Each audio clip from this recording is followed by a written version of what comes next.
Syllabus discussion की इस श्रृंखला में आज का हमारा टॉपिक है पेपर 4 एथिक्स, नैतिकता। यह पेपर जो अन्य पेपर है उनकी अपेक्षा यूपीएससी के इतिहास में रिसेंट इंट्रोडक्शन है, और रिसेंट इंट्रोडक्शन है तो अभी तक यह सब्जेक्ट पूरा परिपक्व नहीं हुआ है कि इसको किस दृष्टि से प्रिपेयर किया जाए। तो इसका मैक्सिमम हिंट सिलेबस की अपेक्षा मिलता है इसके क्वेश्चन पेपर में, तथा इस सिलेबस को जो है विभिन्न व्यक्ति, छात्र, टीचर, सबको ही जो है अपने व्यू के अकॉर्डिंग इंटरप्रिटेट कर सकता है। अतः इस सिलेबस का जो मुख्य गाइडलाइन होगा वह प्रीवियस ईयर क्वेश्चन पेपर होगा, और ये सिलेबस का मुख्य जो नेचर है वह प्रैक्टिकल नेचर है, और प्रैक्टिकल नेचर है तो वह ह्यूमन बिहेवियर के जोन में जो है लाई करता है, और ह्यूमन बिहेवियर खुद जो है वह अनप्रेडिक्टेबल है। तो अतः हमें इसके जो सिलेबस जो है उसको अक्षर से न देखते हुए उसके पीछे भावार्थ क्या है, उन भावार्थ को जो है पता लगाने के लिए इसके क्वेश्चन पेपर के माध्यम से जो है हमें इस सिलेबस को जो है देखना चाहिए। तो देखते हैं इस सब्जेक्ट में क्या क्या है।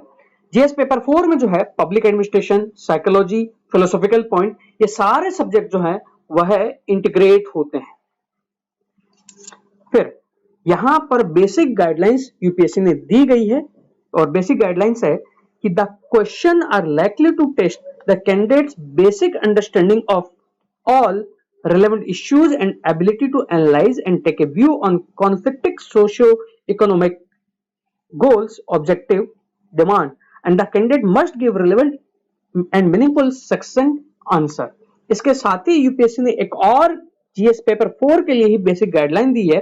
इसमें कहा गया है इस प्रश्न पत्र में ऐसे प्रश्न शामिल होंगे जो सार्वजनिक जीवन में उम्मीदवारों की सत्यनिष्ठा, ईमानदारी से संबंधित विषयों के प्रति उनकी अभिवृत्ति तथा उनके दृष्टिकोण तथा समाज से आचार व्यवहार में विभिन्न मुद्दों तथा सामने आने वाली समस्याओं के समाधानों को लेकर उनकी मनोवृत्ति का परीक्षण करेंगे। इन आयामों का निर्धारण करने के लिए प्रश्न पत्रों में किसी मामले के अध्ययन का माध्यम भी चुना जा सकता है, जो मुख्य रूप से जो है निम्नलिखित जो सिलेबस है उस पार्ट को कवर किया जाएगा। तो यहां पर यूपीएससी ने गाइडलाइन दी है कि मैक्सिमम जो इस पेपर का नेचर जो है प्रैक्टिकल नेचर का होगा, जहां वह समाज या सोशियो इकोनॉमिक डायमेंशन, जो समाज का जो संरचना है, जो प्रैक्टिकल थिंग है, उनसे कैसे वह इंटरेक्ट करता है, तथा नैतिकता के लिए जो सिलेबस में टॉपिक है वो निम्न है। अब नैतिकता जो है उसको व्यवहार में लाने के लिए सबसे पहले हमें नैतिकता को समझना होगा। एथिक्स क्या है, मोरालिटी क्या है, कानून क्या है, एथिक्स जो है किस किस से कैसे इंटीग्रेट होता है, जो है एथिक्स कहां कहां से जो है मानव पर प्रभाव डालता है, मानव कहां से सीखता है, क्या सोशलाइजेशन उसमें भूमिका निभाता है, क्या फैमिली का क्या रोल है, वैल्यूज क्या है, एथिक्स क्या है, ओपिनियंस क्या है।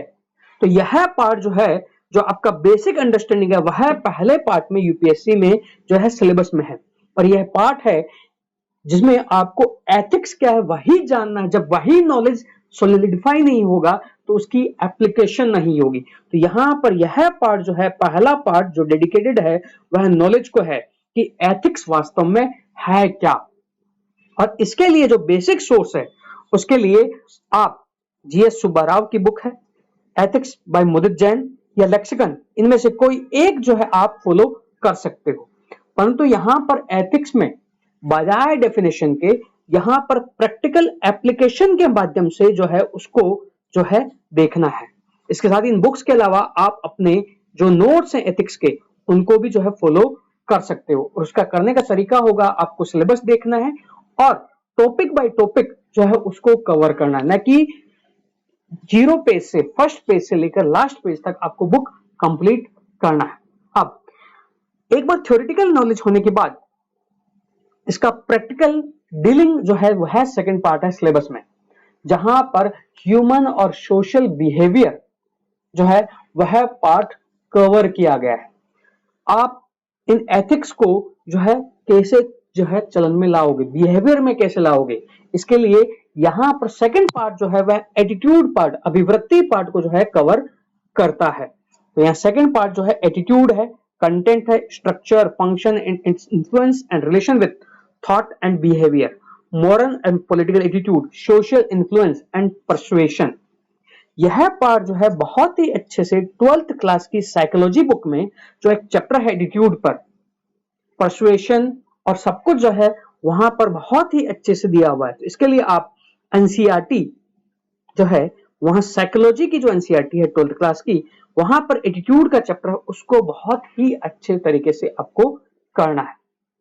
एटीट्यूड के बाद आप किसी चीज को कैसे करते हो, आप में स्किल सेट क्या है, क्योंकि एक स्किल सेट भी जो है आपको रिक्वायर्ड चाहिए जब आप किसी सिचुएशन को डील करते हो। तो नेक्स्ट पार्ट जो है वो है एप्टीट्यूड का है, अर्थात अभिरुचि का। तो अभिरुचि में आपको सिविल सर्विस में जब जा रहे हो तो आपके पास कौन से वैल्यूज होने चाहिए, वो सिविल सर्विस वैल्यूज क्या है, वह जब आप काम कर रहे हो ब्यूरोक्रेसी में, जब आप टीम वर्क में कर रहे हो तो आपको कौन कौन सी जो है मूल्य अपेक्षाकृत है, वह पार्ट इस पर डेडिकेटेड है। और यह पार्ट जो है वह पब्लिक एडमिनिस्ट्रेशन पार्ट से भी जो है ओवरलैप करता है।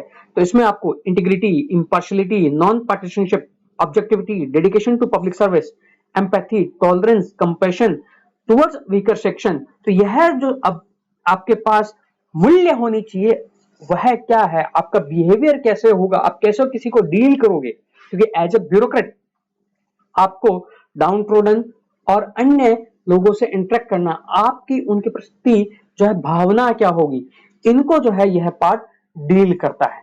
और इसी से संबंध रखते हुए आईक्यू से ऊपर उठते हुए नेक्स्ट पार्ट जो है इमोशनल इंटेलिजेंस, जो डेनियल गोलमैन के द्वारा जो विकसित किया गया है, उसी पार्ट को नेक्स्ट पार्ट कवर करता है कि आप प्रेशर सिचुएशन में रहते हुए भी कैसे चीजों को हैंडल करते हो, क्योंकि एज ए ब्यूरोक्रेट जो है बहुत सी सिचुएशन होगी, बहुत सा प्रेशर होगा, बहुत सा स्ट्रेस होगा, हम उन चीजों को कैसे डील करते हैं, हम अपनी भावनाओं को कैसे कंट्रोल करते हैं, दूसरों की भावनाओं को कैसे कंट्रोल करते हैं।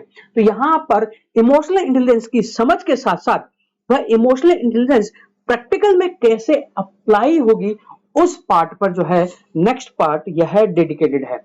जहां पर 2013 के बाद यूपीएससी ने 13, 14, 15 में ईआई के थ्योरेटिकल एस्पेक्ट को पूछा था, परंतु अब वह ईआई के प्रैक्टिकल एस्पेक्ट को पूछ रहा है। और यह ईआई आपको केस स्टडी सॉल्व करने में भी मदद करेगा। इसके लिए आप यहां पर यह लिंक फॉलो कर सकते हो, ये एचबीआर हार्वर्ड बिजनेस रिव्यू का लिंक है, जहां पर एथिक्स के और भी अच्छे रिसोर्सेस हैं, परंतु आपको वह सिलेक्टिवली जो है पढ़ना है ना कि एचबीआर को जो है पूरा पढ़ना है। यह सब्सक्रिप्शन बेस्ड वेबसाइट है जहां 5 ही आर्टिकल फ्री हैं, अगर आपको और पढ़ना है तो आपको जो है पे करना होगा। नेक्स्ट पार्ट है एथिक्स में जो है केवल एक व्यू पॉइंट नहीं, आपको सुसज्जित होना है बहुत से व्यू पॉइंट से। कांतियन जो है डेंटोलॉजिकल एस्पेक्ट क्या है, फिर डेंटोलॉजिकल, टेलियोलॉजिकल, ये एस्पेक्ट्स क्या है, यूटिलिटेरियनिज्म क्या है, राइट बेस्ड अप्रोच क्या है, चॉइस बेस्ड अप्रोच क्या है। तो आपको विभिन्न इन अप्रोचेस से अपने आप को जो है लेस करना होगा, ताकि एक ही व्यू पॉइंट को आप बहुत से नजरिए से देख सको, तथा अपने एक व्यू पॉइंट को जो ये सही है कि नहीं है, उसको विभिन्न माध्यमों के द्वारा आप उसको जो है सोलिडिफाई और वैलिडेट कर सको। इसके लिए यहाँ पर सिलेबस में contribution of moral thinkers and philosophers from India and world, तो आपको ये विभिन्न फिलोसॉफीज को समझना है और उनका प्रैक्टिकल उपयोग करना है। यह पार्ट उसको डेडिकेटेड, जिसमें वेस्टर्न और इंडियन ट्रेडिशन के जो फिलोसोफर्स हैं दोनों जो है उनकी फिलोसॉफी को आपको पढ़ना है, जिसमें आपको इंडियन मॉरल थिंकर्स में आप महात्मा गांधी, कौटिल्य, बुद्ध, महावीर, अशोक, स्वामी विवेकानंद, राजा राम मोहन राय, अंबेडकर, इनके विचारों से आप अपने आप को सुसज्जित कर सकते हो, ताकि आर्गुमेंट में आप इनके विचारों को यूज कर सको। इस तरह वेस्टर्न में आप अरिस्टोटल, प्लेटो, सोक्रेट्स, जॉन रॉल्स तथा नई नई जो थ्योरीज अभी विकसित हो रही है उसको आप देख सकते हो। इसके लिए आप जो है स्टूडेंट कम्युनिटी में जो है माइकल सैंडल के वीडियो बहुत ज्यादा प्रचलित है, जो इंग्लिश में है, वह आप देख सकते हो, परंतु यह नेसेसरी नहीं है। अगर आपके क्लास नोट्स हैं तो वहां से भी आप इसको देख सकते हो। नेक्स्ट, अभी तक जो बात की गई थी वह इंडिविजुअल लेवल पे बात की गई थी, परंतु एज ए ब्यूरोक्रेटिक सेटअप में आपको एज ए इंस्टीट्यूशन में काम करेगा। कई बार इंडिविजुअल ऑनेस्ट है, परंतु उसको जब इंस्टीट्यूशन में काम करना पड़ रहा है तो इंस्टीट्यूशन में वह हर्ड मेंटेलिटी में भी जो है कई बार गलत काम कर सकता है। तो इंडिविजुअल के साथ साथ इंस्टीट्यूशन जो है वह कैसे वैल्यू से सुसज्जित हो, वहां उनमें कैसे नैतिकता आए। तो नेक्स्ट पार्ट जो है वह इंस्टीट्यूशनल एथिक्स में जो है उसको समाहित करता है, जिसमें यह पार्ट जो है पूरा पूरा पब्लिक एडमिनिस्ट्रेशन से जो है ओवरलैप करता है। यहाँ पर public civil service values, ethical values, administration में कोड ऑफ कंडक्ट क्या है, कोड ऑफ एथिक्स क्या है। इसी के साथ साथ जब सिटीजन इंस्टीट्यूशन से इंटरेक्ट कर रहा है तो वहां पर सिटीजन चार्टर वह क्या है, इंस्टीट्यूशन में जो है वर्क कल्चर क्या है, इंस्टीट्यूशन में फंड्स का यूटिलाइजेशन कैसे हो रहा है, करप्शन क्या है, करप्शन के चैलेंजेस क्या है, करप्शन में आप कैसे डील करोगे, यह पार्ट जो है नेक्स्ट पार्ट में जो कवर है। इस पार्ट को जो है आपको पब्लिक एडमिनिस्ट्रेशन की कई सारी बुक्स हैं, जैसे एक बुक है फादिया एंड फादिया, ऐसे ही जो है इंडियन एडमिनिस्ट्रेशन पर रजनी कोठारी की बुक है, परंतु आपको वो बुक्स नहीं पढ़नी है, उसमें आपको सिलेक्टिवली जो यहाँ चैप्टर है वह पार्ट कवर करना है। इसके अलावा इग्नू का मटेरियल भी है, एमए का और बीए का, वहां पर ये सिलेक्टिवली जो पार्ट है वहां ये करना है। अगर आपके पास अपने स्वयं के क्लास नोट्स हैं जहां पे ये कवर करवाया गया, उनसे भी आपको जो है वहां से भी जो है आप कर सकते हो। इसके अलावा आप जब डेली न्यूज़पेपर पढ़ रहे हो तब आपको वहां से जो है एग्जाम्पल कलेक्ट करना है। जितने भी यहाँ टॉपिक दे रखे हैं उनको आपको सोचना है, उनकी समझ विकसित करनी है, प्लस जो एग्जाम्पल आ रहे वहां पर आप कैसे यूज करोगे तो वह आपको जो है वह सोच विकसित करनी है, क्योंकि वही पार्ट जो है आपको एथिक्स में मदद करेगा और आपके आंसर को जो है औरों से अलग बनाएगा। और नेक्स्ट पार्ट जो है वह केस स्टडी का है, जहां आपको क्वालिटेटिव केस स्टडी पूछी जाती है, परंतु उसका सॉल्व करने का तरीका क्वांटिटेटिव केस स्टडी से आप जो है प्रेरणा ले सकते हो। मैक्सिमम जो केस स्टडी है वह एथिक्स प्लस डिसीजन मेकिंग पर आ रही है, निर्णय क्षमता पर आ रही है। तो जब न्यूज़पेपर में कोई घटनाएं आती है, वहां कैसे डिसीजन लिए जा रहे हैं, वहां पर क्या पर्टिकुलर व्यू पॉइंट से जो डिसीजन लिया गया, ब्यूरोक्रेट ने कैसे वर्क किया, उनको देखते हुए आप अपनी समझ जो है विकसित कर सकते हो। इसके लिए आप जो है 4th ARC जो है एथिक्स इन गवर्नेंस, वह पार्ट जो है आप देख सकते हो। एथिक्स इन गवर्नेंस जो आपको सिलेक्टिवली कुछ टॉपिक्स में जो है मदद करेगा। ओवरऑल एथिक्स को प्रिपेयर करने का जो आपका तरीका होना चाहिए वह तरीका होना चाहिए, आपको टॉपिक लेना है, टॉपिक वाइज आपको पढ़ना है, जो बुक्स हैं उनमें देखना है, अगर वो बुक्स में नहीं है तो अपने नोट्स भी देखने हैं, और नोट्स में नहीं है तब आपको इंटरनेट का जो है सहारा लेना है। परंतु इस पेपर 4 में आपको जो है एक मेंटरशिप की जरूरत पड़ेगी जो आपको डे टू डे गाइड करता रहे। इसके अलावा आपको न्यूज़पेपर का अन्य जगह से जो है एग्जाम्पल्स जो है वह कलेक्ट करना है। तो यह जीएस पेपर 4 का जो है एक ओवरऑल पर्सपेक्टिव है, जिस तरह से यह विकसित किया जा सकता है, परंतु इसको आपको पहले सोच समझ विकसित करनी है। और यह पेपर ऐसा है जहां मैक्सिमम कैंडिडेट्स को फियर रहता है, क्योंकि इसमें जो है मार्क्स ज्यादा नहीं आते, परंतु जिनके आते हैं वह ज्यादा भी आते हैं। जैसे दापोर IAS के एक स्टूडेंट जो हिंदी मीडियम के, उनके पिछले साल 104 मार्क्स आए थे।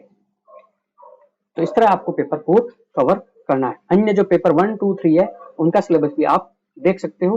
तो द कोर IAS चैनल को लाइक कीजिए, सब्सक्राइब कीजिए, वीडियो को लाइक कीजिए, और न केवल सब्सक्राइब कीजिए बल्कि बेल आइकन को भी दबाइए। Thank you.